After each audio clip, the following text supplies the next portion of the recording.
Ce silence devient une invitation pour l'autre personne à explorer ses propres pensées et à partager plus ouvertement. En laissant l'autre personne s'exprimer sans l'interrompre, vous lui permettez de mieux comprendre ses émotions et ses motivations. Épictète a souligné que l'art d'écouter est souvent plus utile que l'art de parler.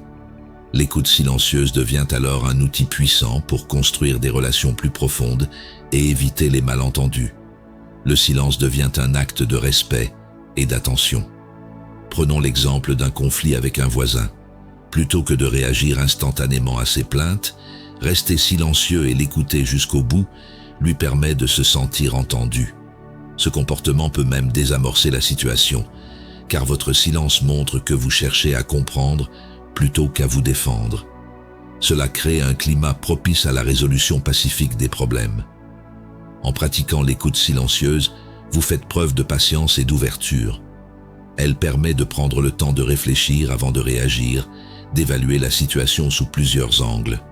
Ce silence est une démonstration de maîtrise émotionnelle et d'humilité, qualité très appréciée dans les relations humaines. C'est souvent dans ce silence que se trouvent les clés de la résolution des conflits.